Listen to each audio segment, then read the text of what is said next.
Hi sir, congratulations. Thank you ma'am, thank you. So ఒక big emotional touch చేసిన మూవీలో మీరు మెయిన్ హీరో, బట్ అందరికీ విలన్ అయిపోయారు ఈ మూవీ తోటి. ఎలా అనిపిస్తుంది మీకు? అంటే విలన్ అయ్యాను బాధ వస్తుందా, హిట్ అయిందని హ్యాపీగా ఉందా? నాకు ఇది వింటుంటే ఒక సినిమా డైలాగ్ గుర్తొస్తుంది. నా నెక్స్ట్ రిలీజ్ కాబోయే సినిమా, బయట ప్రపంచంలో హీరో అని ఎవరు లేరు, విలన్నే హీరో అని. బట్ అంటే no no that's keeping that aside.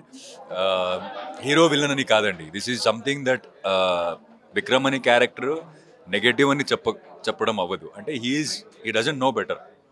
వాళ్ళకి దీనికిన్నా బెటర్ ఏంటి తెలీదు. వాడిని ఒక పార్ట్నర్ని ఎలా ట్రీట్ చేయాలి, ఒక పార్ట్నర్ని ఎలా అర్థం చేసుకోవాలని దీనికిన్నా తెలీదు వాళ్ళకి. సో వాళ్ళకి తెలిసిన రీతిలో చేస్తాడు, but that how it hurts the other person అనేది కథ. And also how you have to stand for yourself అనేది కథ. So I think hero villain కాకుండా అది పక్కన పెట్టి, I think it's more of characters and people are connecting to the character. That is more important అండి. సో ఈ మూవీతో అందరికీ నెగిటివ్ అయినా సరే మీ అంటే యాక్టింగ్తో అందరికీ హీరో అయిపోయారు. సో నెక్స్ట్ ఇలాంటి మూవీసే తీస్తారా, ఎమోషనల్ టచ్ చేసేయి అంటే విలన్గా తీస్తారా? మీ వాయిస్ బేస్ చూస్తుంటే అంటే చాలా మంచిగా ఉంది, ఫ్యాన్ బేస్ ఉంటుంది మీ వాయిస్కి. సో ఎలాంటి మూవీస్ రాబోతున్నాయి? అంటే ఖచ్చితంగా ఈ జానర్లో రాదండి. మరి నేను ఎప్పుడు చెప్తుంటాను, జానర్స్ బ్రేక్ చేస్తాను, వేరే కథ. సో నెక్స్ట్ సినిమా రిలీజ్ అవుతుంది బ్యాంక్ ఆఫ్ భాగ్యలక్ష్మి అని. ఈ మంత్ 21st రిలీజ్ అవుతుంది, November 21st. ప్లీజ్ 28th ఇక్కడ రిలీజ్ అవ్వచ్చు, తెలుగులో రిలీజ్ అవ్వచ్చు. I think it's out and out humour story అండి. ఒక బ్యాంక్ని రాబ్ చేయడానికి ఒక 5 members రాబర్స్ వెళ్తారు, లాక్ అయిపోతారు, డబ్బులు ఉండదు బ్యాంక్లో. సో ఏం చేస్తారు అన్నదే కథ.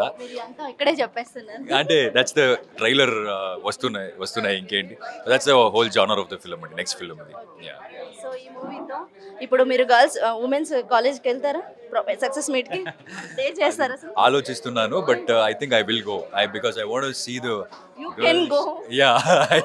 Girls how they are got connected and ఎలా నచ్చింది, ఎలా అనిపించింది, వాళ్ళు ఎలా ఫీల్ అవుతున్నారు అని చూడాలి. ఖచ్చితంగా అందరికీ నచ్చింది. Thank you thank you thank you thank you thank you so much sir. ఇలాంటి ఫిలిమ్స్ మళ్ళీ తీయాలి, మీరు అంతా సక్సెస్ రావాలని కోరుకుంటున్నాను. Thank you so much sir.